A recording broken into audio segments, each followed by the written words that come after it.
DNVR Broncos live, coming to you from Studio X, where the X stands for X Bronco. Oh, that was actually a good one. Thank you. Terrible. I was gonna say ex-host Zac Stevens. Wow. He got. Wow. Yep. What are the odds he's gonna listen to this? I bet you he's listening right now. Really? Yep. I doubt it. I don't think he's gonna hear anything we say. Is he still at practice technically? I think it technically ended at 2:55, maybe. Oh yeah, he's listening. No way. For sure. No way he's listening. Yeah. Zach, if you're here, comment. We'll miss you. Great job all those years. No, just kidding. Zach's at practice.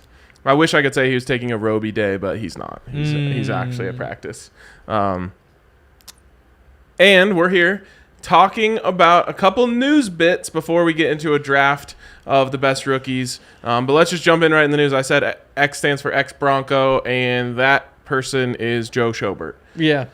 I said it on the post-game show. I was like, okay, so this game took me from Joe Schobert could be a contributor to, as I wrote in my notes, Schobert got a Gobert, and he actually did. I actually wasn't expecting that when I wrote that down. Yep. But it clearly he didn't have it anymore. Apparently. It's weird though because he's only 28.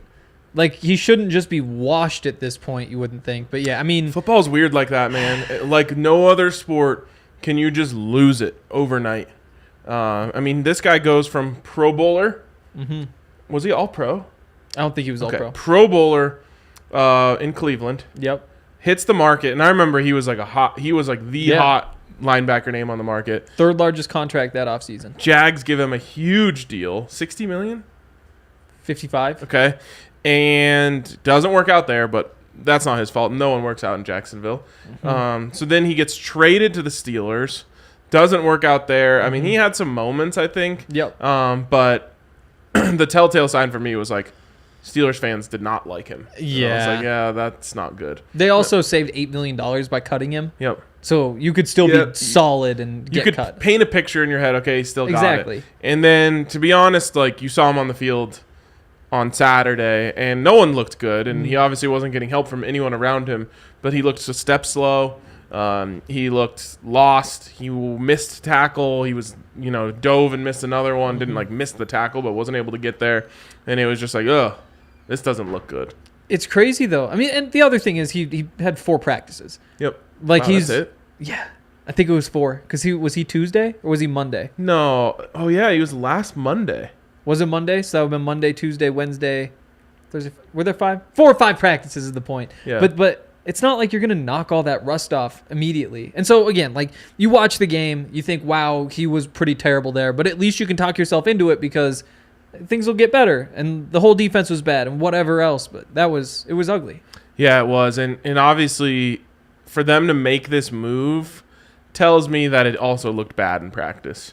And he's played in a bunch of different schemes. He's not necessarily like a system linebacker per se. Like he's been able to move around, but I assume Evero is just like, he doesn't do anything that Alex Singleton doesn't do.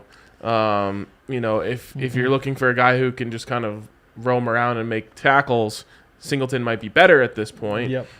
And we'll see what happens when the 53 comes out. But I kind of think he was like, Sternad is better in coverage, and Probably, Singleton is better at just the go be a tackle machine guy.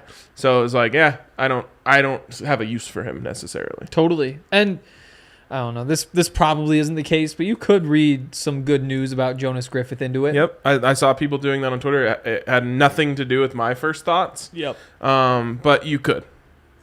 Why not? I mean, he was supposed to miss up to 3 weeks at the start of the season with a small chance he could play week 1. Yep. We can take this as maybe 1 or 2, none or 1. I don't think it matters at all. Probably not. I don't think it has any impact personally because it's an end of the roster thing.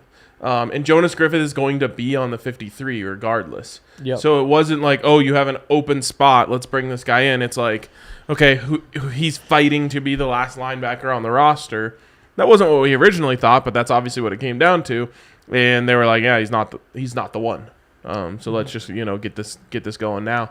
It also tells me that I think they maybe want to get a little more playing time for maybe especially Justin Strnad. I think there's a real chance on Saturday, and that's what I'm looking at is like they were leaning Strnad anyway, and for them to cut Schobert early tells me they're like, what? This guy's 28. Like, do we really want him to split snaps in the preseason? We have to do it if we want to give him a chance to pass Strnad on the roster, but we don't really want to give him those reps. We'd rather give those reps to Justin. It's kind of what I'm reading into that. So good news, I think, for Justin Strnad making the roster. We'll see how many. I think we had talked about them maybe only keeping 3 at one point. So it would be obviously Josie and Jonas, Alex Singleton, for sure. And then I think Justin Strnad's getting that last. And I started feeling that way the last training camp practice because I always do the last training camp practice chart who's on the special teams units, and he was on there. And so, that's one thing that you guys can maybe keep an eye out for over the next couple of days as we lead up to cut day, because that'll always tell you, like, coaches are not wasting first team special teams reps on guys that aren't going to be on the team. Totally. So I wrote this section of the ride. It's going to be out in a couple hours. There's the plug. What's the odds that Alex Singleton is starting? It says say no Jonas Griffith. There is either him or Strnad starting week 1. What percentage you put on it? 99. Oh, okay. I'm not so sure. Okay. I think there's a real chance they put Strnad out there. I don't, and here's the reason why. If the Seahawks beat you, it's because they beat you at the run. And you weren't able to stop the run, and they were able to get in like really easy third down scenarios. And that is Justin Strnad's biggest weakness at this point is the run game. It hasn't been pretty for him when he's been out there. Now, last week, I'm not really putting on anyone. Everyone looked terrible out there. Like the defensive line was bad. The linebackers were bad. Everything was bad trying to fit the run. But it is his biggest weakness. You can't end up giving up 15, 20-yard runs because someone got in the wrong hole. If there's one thing you can count on Alex Singleton for, it's being in the right place. It is really nice to hear you say something like, if Seattle beat you, it's going to be with the run. Then you think about the running game, and it's not scary at all. Yeah. I will say I played against the Seahawks in Madden the other night. Guy went off on me with Kenneth Walker.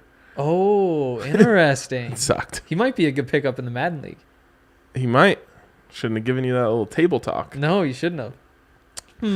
By the way, we don't have to talk much about this, but that product is so bad right now.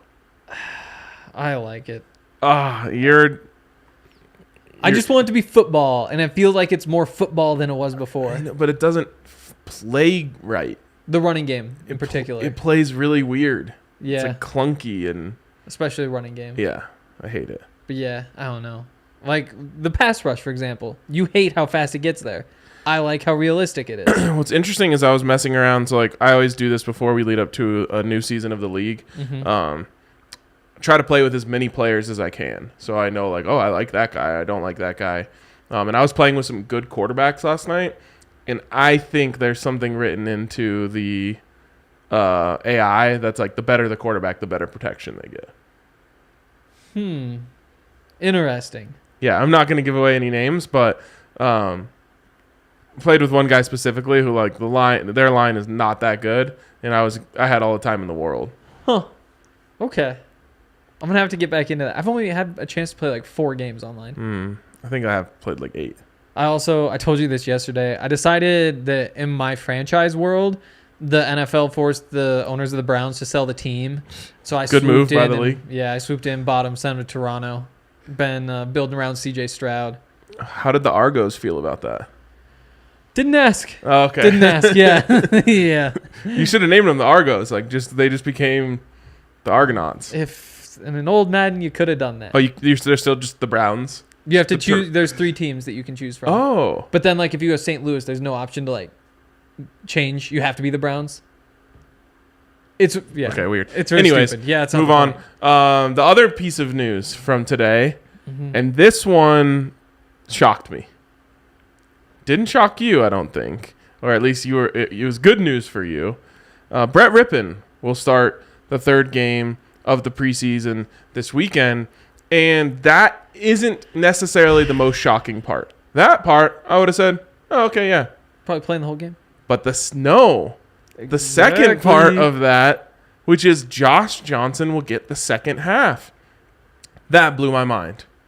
Because that tells you actually, there's no point in the coaches to lie about this. This is now all of a sudden much more of a competition than I think especially Zac or I were giving it credit for. And that kind of excites me. Now there's at least something to pay attention to on Saturday. Like, they think this thing's open, and credit to Brett Rippon, who I really felt like was on the outside looking in the whole entire camp, for going out there in what really could have been his last chance to make a statement in the second half against the Bills, which was obviously an ugly game. Yep. He puts together a nice little performance, enough to make Nathaniel Hackett say, I got to give this guy a shot. Got to give him a shot with the twos to see what it looks like, because we know what it looks like with Josh with the twos. So let's give Brett a shot. He's undefeated in his NFL career as a starter. And I'm happy for Brett. Let's see how it goes. Yeah. And I'll real quick plug game grades. Go back and read those. It's like 3,000 words grading out 38 different players. Preseason is awful. But if you're like me, you can just scroll and see the grades. And if one pops out to you, then you read the explanation. It's like, yeah, I spent a little more time on a couple. Maybe hit those. I think only, Quinn Miners. Only Quinn Miners, Montrell Washington, and Brandon McManus graded out higher than Brett Rippon in that game. Wow. That's a good way to tease that story, by the way. Yeah. I just be like, these are the top grades. Yeah. Read the rest for all of them. Kendall Hinton got a C+, which, like, when you see 4 targets, 0 catches, you think, like, it's going to be terrible. But then you look, and it's like, yeah, Josh Johnson just missed him a couple times. So what did he do right to get the plus? He got open on those plays. Okay. Yeah. Yeah. He also blew that block that made Montrell have to break that tackle on the kick return. I think you were generous. I think I might have been too. You were too easy on the Hall of Famer. I know. It's like he almost tapped his toes on the sideline. It's like, I'm not going to dock you for not making that play. You know? It's like, that was one of those. I wish you were one of my teachers when I was in school. Yeah. Well, the defense things went differently. Okay. Fair. So why don't you read the Brett Rippon Brett Rippon. 26-year-old hit Darius Shepard up the sideline his first throw for 28 yards. He hit Albert Okwuegbunam on a back shoulder ball for a 26-yard gain on the other sideline. He dropped perfect balls over the shoulders of Trey Quinn and Jalen Virgil for 20-plus yard gains up those sidelines. Rippon missed a couple of throws, but his touch on the boundary was on full display against the Bills. It's worth noting that he was not under nearly as much pressure as Johnson. Still was a solid bounce back from week 1. Nice. What were his eventual stats? That's why I pulled this up, because I thought I wrote him down, but I didn't. I think he was something like... It was good. I want to say like 19 of 22 or something. Yeah, that's kind of, I had 16 of 19 in my head, but that might have been Case Keenum. No, because that would have been more. That would have been all the incompletions in the entire game for the Bills. Yeah, that was too bad. Okay, he was 22 of 26, 191 and a touchdown. That's really good, man, and he earned that. I mean, what was Josh Johnson? 8 of 16, 70 yards. Yeah, brutal. What was his grade? It was not good. It was a C. Okay. The pressure was what kept it out of the D's. Yeah, and that was it was brutal to watch. Mm-hmm. The pressure, nothing's on time, everything's like all off schedule and ugly. Mm-hmm. Pretty much the entire time he was in there. With Brett, at least, I mean, you mentioned it in the grades. His touch to the sideline is very good. Yep. Like very, very good. Incredible. And so when you watch him making plays in the game, it's like, yeah, he kind of does one thing well. But what does Josh Johnson do well? Well, in week 1, he did everything well. Yeah, that's fair. He had but that I don't one feel ball like to hit him for the touchdown. If I was like game planning for the Broncos and Josh Johnson had to start a game, big touch wood. You wouldn't necessarily know like where do we go with this. It would be like, oh, let's try to run the ball. Like with Brett, you very clearly go into that game being like, okay, let's make most of our offense out towards the sidelines. Totally. And what does that do to a defense? Especially right now. Like everybody's playing the 2 high, but they're always rotating down to single high, whether it's like a cover 3 or a cover 1 with man out there. Yep. So that's where you want to be stressing most NFL defenses at this point is up the sideline, because that, first of all, that's pretty open, but it also forces the defense to defend the sideline, which opens things up for the running game, which Absolutely. Josh Johnson doesn't necessarily do. Yeah. And so as much as I've never felt like this was a competition, it wasn't based on my personal thoughts. It was based on, I kind of thought the coaches brought Josh Johnson here to be the backup, and that was kind of it. Yep. Now, anything can happen. And you know, obviously the more, I don't know if exciting is the right word, but Brett Rippon at least provides a little more unknown to where you can be like, oh, maybe he could turn into a career backup for the Broncos. Instead of getting 1 or 2 years out of Josh Johnson. Like, It's not a big difference. It is. It's so small, but it's like, oh, he could be the Gary Kubiak to John Elway for Russell Wilson. Yeah, why not? Like, yeah, give him a chance. Like, he's 1-0 in his career. He played a decent game against the Jets. He did. I thought it was more than decent for what he was. Yeah, kind of, you know. That's fair. What he was tossed into there. Totally. Yeah, I still think it has to be Josh Johnson. Like, I still don't think it's Rippon, but that it is at least a competition. Absolutely. All right. You want to get into a little bit of what's the word I'm looking for? Ads? Tailgate hype. Oh, yeah. Tailgate hype is what I was looking for. This Saturday, our final preseason tailgate. You got a great price on it. It's $40, all you can eat. All the Breck brews you can drink. And it's so much fun. We like the last one was actually, it was such a great like welcome to football season. This one I feel like is going to be like the bridge to the regular season. Like come out, hang out with all, you know, Broncos country, hang out with us, talk ball, throw some bags, a little beer pong, a couple shots of Breckenridge Distillery, a couple Breck brews. You get your Mile High City Sliders, which is a food truck that pulls right into the tailgate, which is pretty awesome, and they were delicious last time. So if you're going to the game, I promise you that this is the way to do it. You got to come out to this game, or you got to come out to the tailgate if you're going to this game, or you're probably not going to have that good of a time. Yeah. Lexi's going out there. Okay. They're very excited. I think they're going to get there really early.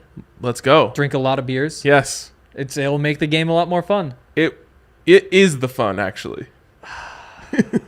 It honestly, at this point, yeah. Like week 1 of the preseason, I get hyped about. Yeah. And week 2, it's like, okay, this is still fun. Week 3, you definitely don't need a week 4. You definitely don't need a week 4. Thank God for that. Could you imagine? I don't even I can't even harken back to what it was like to go through a week 4 of the preseason. Like week 3 feels like torture to me. I know. All the fun things have happened. So, not to discourage you from buying tickets. Hopefully they're cheap. I know the first week was expensive. Hopefully they're cheap, but the best reason to go to the game is to go to the tailgate. Totally. Totally. Go to the tailgate. And you can just go to the tailgate just to hang out if you want and then go to a bar or whatever, watch it. We won't quite be open for the game yet, but we'll definitely be open for week 1, so get hyped for that. And yeah, check out the tailgate. Go to eventbrite.com/ what is it, Allie? DNVR tailgates. There nice. you go. Yeah. It's like $40 to get in. Yep. It's not bad. Not at all. Also, Breckenridge Brewery. Going to be a lot of Breckenridge beers there on Saturday. That's kind of, again, that's like the point of the day. I actually think it's just eventbrite.com/DNVR. Yeah, but it's on tailgate. Anyways. Okay. But yeah, I mean, Strawberry Sky, the seltzers, the hard sodas, the vanilla porter, if you're a weird guy this time of year. It's all good stuff. You should definitely be drinking it. They've been a huge part of the community. They help out with the Boulder Fires. They have all sorts of promotions, getting community heroes to that Avs playoff run. Cool stuff from them. We like to support them because they're good people and they make good beers. Go to breckbrew.com, use the beer locator. It'll tell you where you can go to pick up whatever you want to try, or just come to the tailgate on Saturday. Boom. What else? Also, DraftKings Sportsbook. Nice. I can take that one. DraftKings Sportsbook, where you can bet $5 to get $200 in free bets when you sign up using the code DNVR. It's a great deal. All you got to do is bet $5 on any college football line. This is soon, I'm sure, going to move into NFL, but we've got week 0 this week. We talked about it a little bit yesterday. Northwestern plus 13 in Dublin against Nebraska. Should be a fun way to spend Saturday morning. So bet 5 on that or any other college football line. Get $200 in free bets from our friends over at DraftKings Sportsbook. It's a great deal. And remember to use that code DNVR when you sign up. Age and eligibility restrictions apply. See show notes for details. And if you have a gambling problem, call 1-800-522-4700. Nice. All right. A little draft we came up with here, which I'm excited for. We got to go through these rookies. And this was your idea. Essentially, draft the rookies based on who is going to contribute the most this year. Mm-hmm. Now, we have to determine the draft order. We do. And we've come up with a very dumb way to do that. We actually came up with an incredibly dumb way to do it, but we decided against that. We decided to make it slightly less dumb. Still dumb. So the way this works, Allie is going to Allie's going to set a number between 1 and 20. Mm-hmm. You and me alternate guesses until one of us gets it. Because I'm generous, I'm going to give you the first draft pick of the pick to get the pick in the draft. Perfect. 7. No. But John Elway. I'm going to go 11. No. 18. No. Peyton. Okay. 6. No. 13. No. 20. No. 17. No. But 1. No. 2. No. 3. No. 4. 5. No. Not gonna get me. 8. No. 9. No. 10. No. 12. Yes. Oh, this go. is rigged. 11 There's no is our way. favorite number combined. So I our said no. We 11. both have the same favorite number. That's So why. that's why I so didn't. Adorable. But that's why I didn't do it, so that it wouldn't be that it would be fair for you. Henry. Wow. I'm still skeptical. That's justice. So I just did 12. Okay. All right. So What do you want to name this? Because right now I just have drafting something as the title. sounds good to me. That's a good point. Yeah. The great rookie contributor draft. Okay. Thank you. That's a good name. Okay. So the way this is going to work, we didn't want to do snake draft because that was too confusing. That's why the draft pick draft was really important. It's all ends. So have you ever seen a snake that's constantly bending? It doesn't make sense. It's like coiled up. Every part is a bend. Yeah, that's a coil. That's true. What A about a coiled circular draft? I think that's what we're doing. Kind of. Okay. Okay. So I have number 1. You have number 2, etc. Yep. I don't know how I ended up on 2021 rookies. I just want to make sure I have everyone here. Guess who's not prepared? You guys were boring. Eddie left. Good job. Wow, we lost my sister. Yeah, Hank's sister's here to watch. Well, she was here to watch. Yeah. Now she's just here. All right. Broncos contributor draft number 1 overall. Montreal, Washington. Wow. See, I can't blame you though because he will be on the field. He's going to be on the field several times a game, no matter what. Yep. And then on offense, like I'm convinced he's going to be used in offense. And I never felt that way when they drafted him. And then I saw him out there in camp. I'm like, oh yeah, this guy's part of the offense. With Dulcich on the sideline, Nik Bonitto game grades. Well, I think he was a D+ this week. I mean, they could both find path. I think Montreal Washington has just as good a chance to be getting offensive snaps or defensive for Bonitto as either of those guys. And he has special teams. That's a good pick. And Russ likes him. I think that's huge. That is probably the biggest thing. Pick number 2. This is where you're just torn between two. Mm-hmm. Like I Would you have taken Montreal number 1 overall? I don't think I would have, but I should have. Okay. All right. Yeah. Fair. Yeah. He wasn't number 1 on my big board. I might have rethought it. Give me Dulcich. Oh, okay. Give me Dulcich. Yep. I think there's so many edge rushers. We saw Nik Bonitto's limitations last week. Crashing inside, he makes a great play against the run. And by great play, it's like a 4-yard gain. And there were 2 other guys who could have made the tackle anyway. But then also on the next play, crashes inside again. And then they get to the outside. There's the touchdown that goes to his side. Can't set the edge. He didn't even do much as a pass rusher. He has some work to do. He's a long ways away. That being said, I like you. You kind of did me a favor here because I wasn't going to take Dulcich. Really? Because of just my thing about guys who don't practice. Like I have no faith in, especially a rookie who doesn't really participate in camp in any significant way. What did he have? 2 or 3 true camp practices?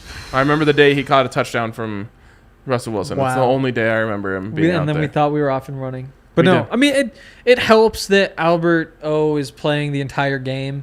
Like, it does feel like Dulcich. Like they're waiting for him. Exactly. Yeah. Dulcich is going to get plenty of opportunities when he's healthy, if he's healthy. I agree. So if you had taken Bonitto, I would have taken someone else. But I'll take Bonitto here. Okay. That's a good pick. Now it's back to me already. This is where things get really tough. And by the way, on Bonitto, he's going to have a very limited role, but I think he can be productive in that very limited role. It definitely. 3rd and 13, send him out there. Yeah. NASCAR package, send him out there. But just don't expect him to, I'm even worried about if you put him out there on 3rd and 13, like them just running a screen right over his head. There's that as well. But like the other thing is, some of those guys, it's like, oh, you put him outside, you put him inside. Like, he has to be outside. Mm-hmm. Like, they rushed him up the middle on that Josh Allen touchdown where he had a full 5 seconds to throw the ball. It was 5 seconds before he threw the ball, more than 5 seconds, and there was nobody on the way.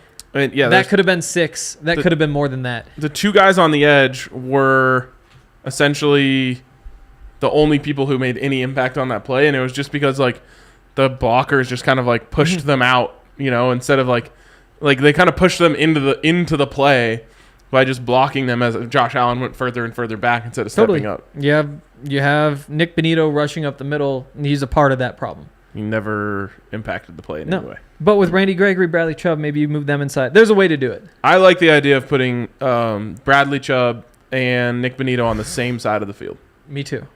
Okay, your pick. Oh, yeah. I feel like I'm really in a tough spot. Give me Matt Henningsen.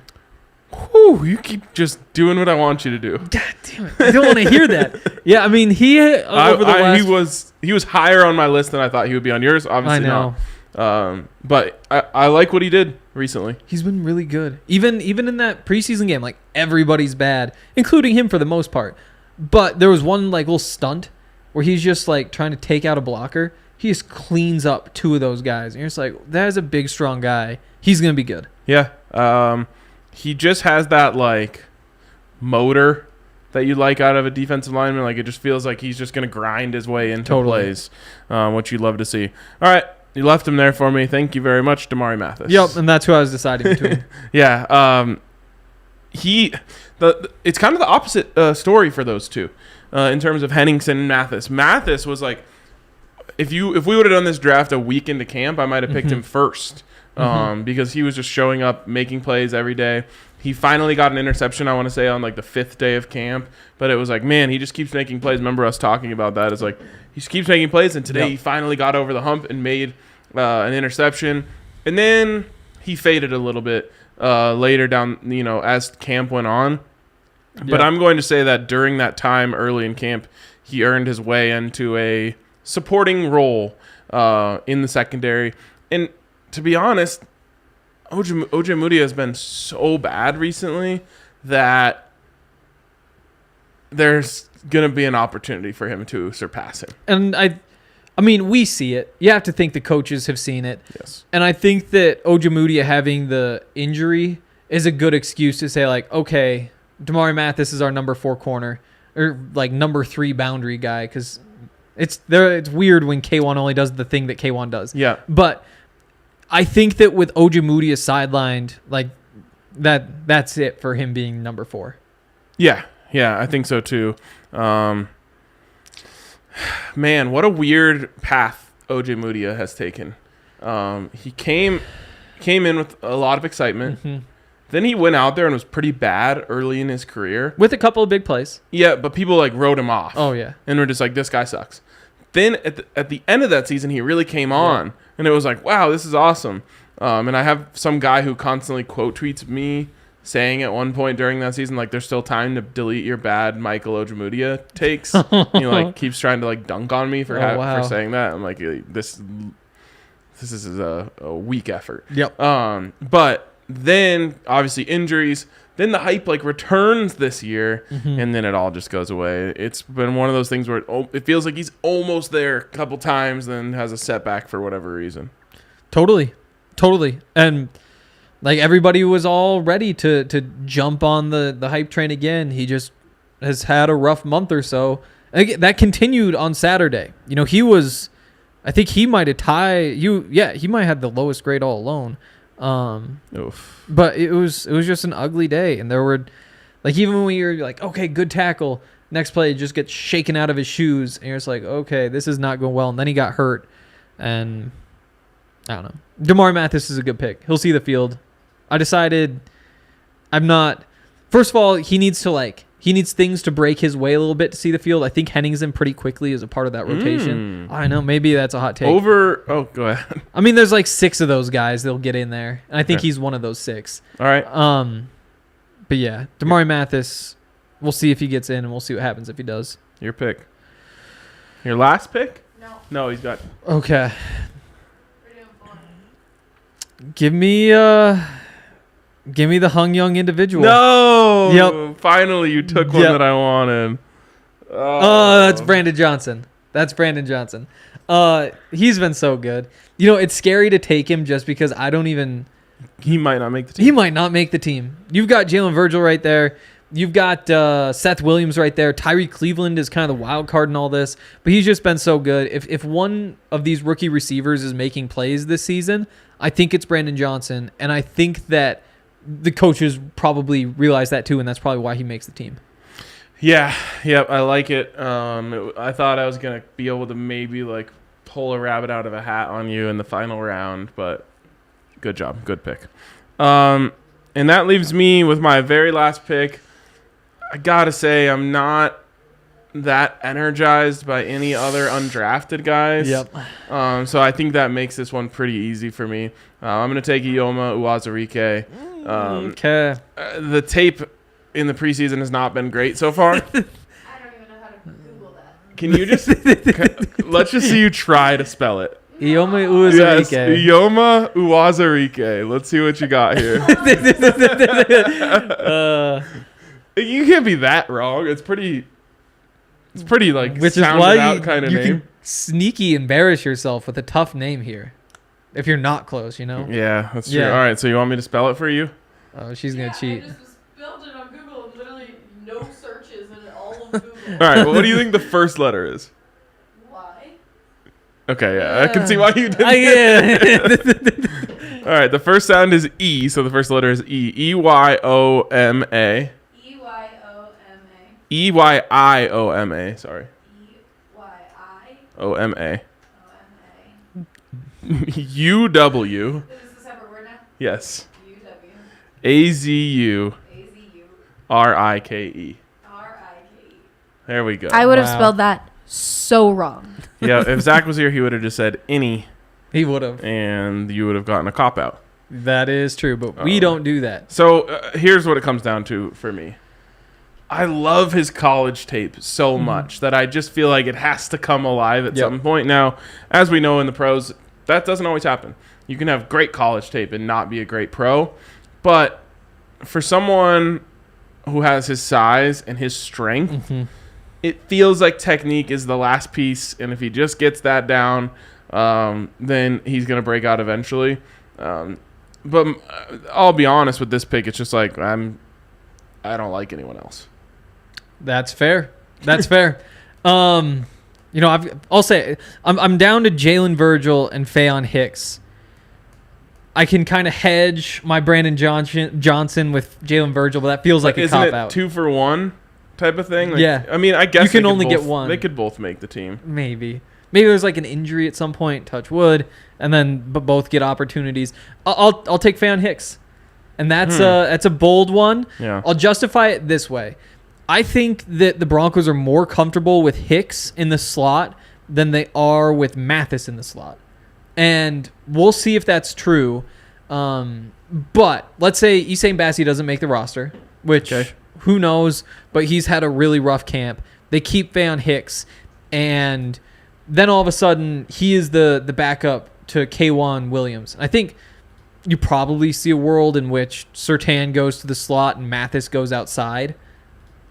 But there's at least a path here. And Jalen Virgil, he's blocked by so many guys, I think, at this point. So I'll go Hicks. I'm just I want to make sure we didn't miss anyone in the undrafted group, and it's really, I mean, few guys who even made a play outside of the wide receivers. Rip Max Borghi.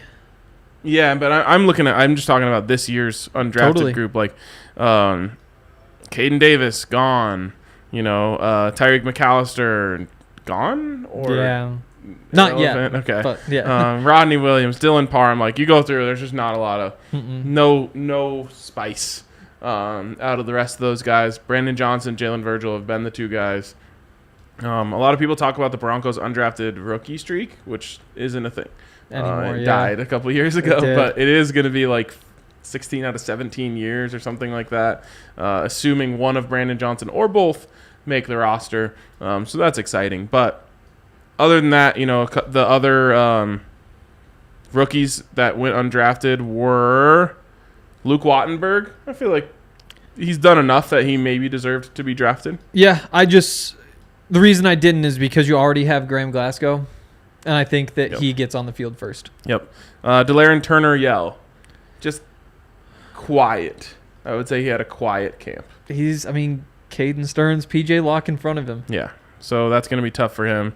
And those are the only two guys who were actual draft picks that didn't get drafted. Yep. All right, let us know in the comments who you think has the better team. And we're going to put this on Twitter. I have a feeling I'm going to dominate you. Yeah, I'm a little bit scared about this one, if I'm being honest. I don't think that went great for me. Yeah, I don't think so either. It even looks like I had the first pick, too, and I still came out with all this. Do you want me to flip them around? It's not worth the time. I'll take the beating. All right, that's good. That's good stuff there. Who else do we need to hear from? We need to hear from. Well, I texted you if you check. Your phone. Sorry. Yeah. I'm so dialed into this show. The American Raptors. First of all, get out to Infinity Park. They play rugby out there, and it's Bronc Daddies. I know where the text message thread is. Okay. But if you go to their website, you can get. You just outed the name of our text. I know. thread. I realized as I was saying it. Yeah, but if you go to the website, then you can get free tickets to these rugby games. How often do you get to get free tickets to things? Not you because you're special, but just like in general. For me, it's like every couple weeks. I know it is. But for most of us, we really enjoy free tickets. So take these free tickets and go watch rugby. It's a lot of fun. And also make sure that you're keeping up with the DMVR Rugby podcast, all stuff on the website from Colton Strickler. It's good. Great. There's also a sweet raffle being put on by our friends over at CGA. Yes. Someone's got to find the link for me that I need to send people to. I searched. I can't find it. Okay. ColoradoGolf.org. There you go. Go to coloradogolf.org. Get in on the awesome raffle they have going. Bandon Dunes. Okay. One of the courses on there. I believe Wailea. Yeah. Is an option out there. Yeah. So lots of great places you can go play golf. Whistling Straits. Whistling Straits. Oof. Spencer's been there. He said it was incredible. And he played like in the snow. So it's got to be good if you go during times that normal people go. Yeah, seriously. What is wrong with him? I think it was like a late fall type of thing. Huh. Spencer and Mitch are always talking about how great fall golf is. And I just couldn't disagree more. That time of the year is booked for me. Well, so I want to get into a habit of like playing more golf early on the weekends in the fall. But the thing is, fall golf, if you get a perfect day and you luck out, it's great. But if you don't, then it's like, oh, yeah, you teed off at 7 a.m. It was 51 degrees. 51 was not the number I was expecting. I'm used to Montana. It's like, oh, it was 31 when we started out there. No, that's a little different. That's like, I'm not going. Yeah. Like no, you wear like jackets and things. But I do think there's something to the weekend early. Because like if you sit on the couch and watch college football all day, you have the time of your life.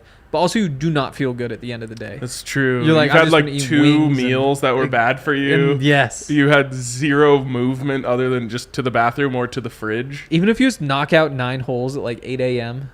Yeah. Get back on the couch by 10 when things are happening. Yeah. Yeah, that's in my plans.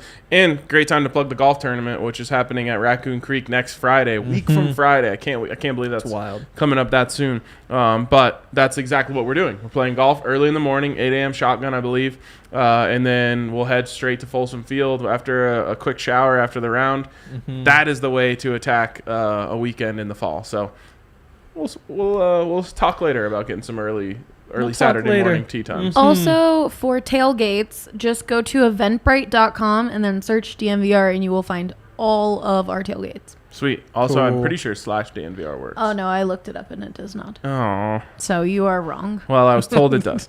Anyways. All right, let's get into comments from the listeners. Do we have any super chats we need to hit, Allie? Negative. Oh, do we have any good chats we should hit?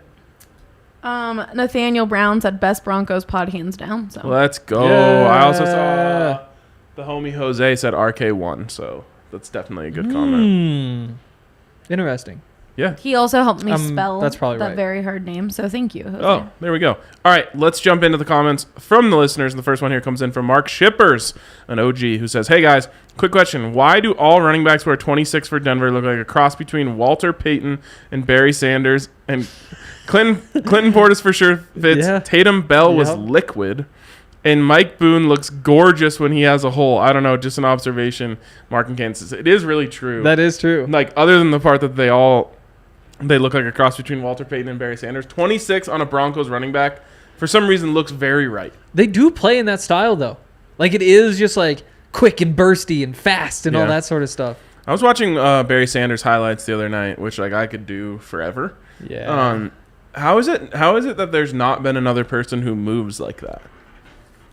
That is, you would think there'd be one. Like, usually you look at guys now and you're like, wow, that's a revolutionary athleticism.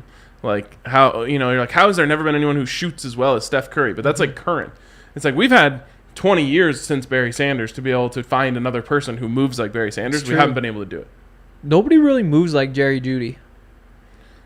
Again, there's still time in the future, but nobody has that is he just pigeon-toed or something? He does have like a certain wiggle to him that's very unique. But Barry Sanders, man, Yeah. I can't get over how cool it is to watch him run. I was talking with Brandon Spano about this. He said LaShawn McCoy is probably the closest in terms of like having those level of like jukes, but even he doesn't. I don't even think he gets within like 20%. This Isaiah Pacheco guy from the Chiefs, like a 7th-round rookie running back, Andy Reid's calling him like a cross between Jamal Charles and LaShawn McCoy, but bigger. I'm a little bit scared, but LaShawn McCoy made that come up. Give me a break. Okay. Melbourne Bronco. Hi, boys. I think Hackett. What? No, I didn't say anything. Oh, you just snapped your neck really hard. Yeah, I was just listening. Okay. He says, "My boys, I think Hackett hasn't started prepping for week 1 because all teams change things up year by year, so waiting for new preseason films would make sense, wouldn't it?" So I guess he wants to see Drew start week 3 of the preseason for the Seahawks. He goes on preseason in Aussie rules. My team, the Sydney Swans, have made the playoffs in 18 of the last 20 years. Let's go. In preseason matches, they would have won maybe 5 out of 50 games. There you go. Which player do you guys think will be the surprise package in week 1 versus Seattle? I mean, my number 1 pick, Montreal, Washington. These scores make no sense. Are you looking up Sydney Swans scores? Yeah. I see they just won 13.1 to 11.8. Let's go. What are we doing here? I don't know. They have a second score in parentheses. What's the second score? 88 to 74. Did they win both scores? They did win both scores. Okay, cool. Well, go Sydney Swans. Go Swans, baby. I think we're actually Melbourne Broncos fans. Oh. Wait, no, that's not that. That's his name. Brisbane Broncos. Oh. Yes, Brisbane Okay. Broncos. Well, sorry, Sydney Swans. F you. Yeah. I think Sydney Swans are better, but that's okay. It sounds like it. From Big Hank Stan, what's the biggest trap game on this year's slate, and what's the game that the Broncos will win that most pundits predict as an L? I have the Jaguars. As a trap game? Yeah, and it feels like kind of a cop-out because it's in London, but Trevor Lawrence is doing some really cool things. What's the Jags' record in London? I'll look that up while you Ooh, talk that's a about good Trevor one. Lawrence. Yeah, I mean, there was like the ball that he threw this week. It's like an out route, and it goes just over the defender's fingertips. Like, just over. It's like full extension. Defender's all pissed off. Trevor Lawrence just, like, winks at him. Wow. No, I know, but it's stuff like that where you're like, okay, that was just a terrible coach last year. Now that Urban Meyer isn't just destroying the Yep. vibes. So the Jags are 4-4 all time in London, which tells you that they're better in London than they are anywhere by else. a mile. That isn't even close. So I guess you got to be a little worried about it. Yes. The Broncos are 0-1 in London. That is true, isn't it? I forgot about that. Yep. That game was terrible. That was really, really awful. But yeah, I mean, even if it was here, I would be kind of nervous. I wanted to throw the Texans in there just because of my Davis Mills hype, but you just can't get that far. No. Not at home. Especially not in week Russell's 2. first game. Exactly. This is the one. Okay, so that's your trap game. I don't believe in trap games unless my team is the underdog. Nice. As for what's the game that they're going to win, any game against the Chargers. Okay. Bless you. Terrible timing. Zach did his record prediction thing on TikTok. It did Numbies. Actually, I want to start calling Zach. His nickname is now Numbies. Numbies. Ooh, I love when we try out new nicknames when we have a talk before he shows back up. Yes. So everyone remember, Zach's new nickname is Numbies. Zac Numbies Stevens. It was also a finger wag from Trevor Lawrence, not a wink. Oh, okay. Yeah. He did. Okay, I respect that. Yep. So Numbies did his TikTok the other day, and in there he had the Broncos winning both games against the Chargers, which doesn't sound like something he would do. It sounds like something I would do. But there was all these people in the comments being like, "LOL, you're not sweeping the Chargers," and I was like, "There's no way these are Chargers fans. These are just random people around the NFL that just hype up the Chargers every single year for them to do nothing."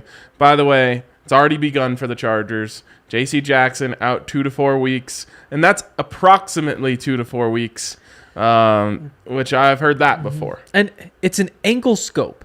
Yes. And I don't think I've ever said this before. I don't believe in scopes. I think that there is no reason to do that because we have X-rays, we have MRIs. Oh, this is we have CAT scans. Dr. Hank in the building, everyone. Just grab it and kind of feel it. There's so many options, and you're saying that the only way to figure out if everything's all right is to cut his ankle open, and it's going to keep him out a month. And that's hilarious if they're like, "Yep, everything's good." That's a waste of 2 to 4 weeks. Yes. Thanks for cutting my ankle open, bro.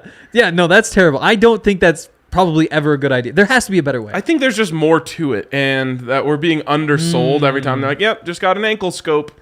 And it's like, no, he had arthroscopic surgery on his ankle. And usually it's because they have to remove some sort of bone spur or some sort of build up that's come out that's bothering him in there. So I've got a close eye on that one, but that's the first domino for the Chargers. What if I have ankle build up and don't even know? What if there's all sorts of stuff just in there that's floating around? You need to do more athletic activities to see if it hurts you afterwards. Maybe. I'll take the Rams game. I think Rams on the road. Oh wow. Is Matt Stafford's arm just going to give out at some point during the season? Yes. Okay. There Is you go. the answer. Good question. The Rams are really good. I'm not going to say the Rams aren't good, but I think that because they won the Super Bowl, which, again, only good teams do, they kind of get put up on the pedestal oh, wow, they were so the Bengals just about won that Super Bowl, and think about how we talk about the Bengals and how different that would be if they had actually won the Super Bowl. So I don't think that they're just an otherworldly team. I think the Broncos have a really good chance to win that game, especially because they have so many old players. Somebody's bound to be hurt at that point. Okay. I really want to look up who has thrown the most passes in NFL history, but I can't find that. I'm just finding who's thrown the most completions. It's got to be Tom Brady. Well, it's definitely Tom Brady, but I want to know how far behind him Matt Stafford is. Oh. Think about that. His entire career in Detroit, they were throwing it 30 to 50 times a game. That is quite a few. Regular season's completions leader. Stafford's 12. 12 all-time in attempts. Yes. Okay. 6,800 compared to 11,000 for Tom. Wow. How many years though? So that's only 11 years for him. Yep. Oh, is he averaging the most pass attempts per season ever? Well, let me keep checking on these things for you. Pass attempts per game. There's yards per game, yards per pass attempt. Anyways, the point being, his arm is all messed up, and I think it's because the Lions were losing all the time. Second most pass attempts per game in NFL history. Let's go. Behind Andrew Luck. Oh. Yeah. Kind of a fun one. Interesting. That is. They were all worried about putting up Star Wars numbers. They were. And they were just trying to chuck the rock around the entire time he was there. Huh. Where were we going with that? Oh, right. We were reading the comments from the listeners. I got all lost. All right. Next one's from Big Hank Stan as well. As to Melbourne's question, surprise package, doesn't that have to be Hung Young?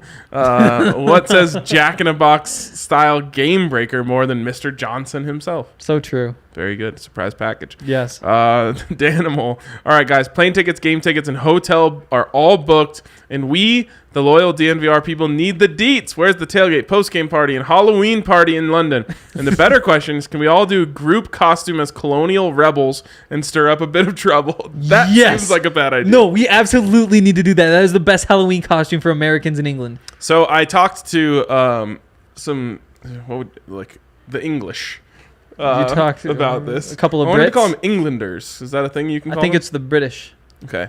I talked to some Brits about this, and they said, like, no one, like, we don't not have Halloween, but Halloween isn't really a thing. I actually went down this rabbit hole with my girlfriend when she said, oh, no, we're not going to be able to do Halloween. And I said, yeah, I don't wear costumes. I'm a grown I don't man. either, actually. Really? Well, I'm not, like, that hard line on it. I just hate it. Yeah, I'll put on, like, the cape or something when we have, like, a bit on the show. I'll wear, like, the tinfoil hat. I did the All Hail Kale costume last year, which was just, like, I wore a Kale McCarr jersey and then put a king's throne over my shoulders with, like, a little crown. There's, easy, like, a weird simple. amount of Halloween, though, in England is what I've discovered. Meaning...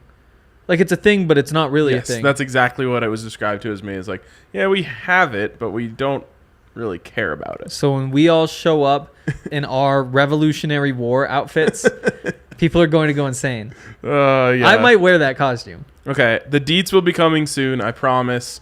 But I promise you also that it is going to be one hell of a 3-day bender for the DNVR fam. Okay, if we do wear the Revolutionary War costumes, we need to pick the same one because it does look like there's some variations here. I'm only in if I get to be Paul Revere. Yeah, go right ahead. Bring like a little horse stick thing, one of those. That looked weird what you were just doing. Again, let's clip that. Yeah. But anyways, all right. I think that's all we have, unless any last second comments came in. All right.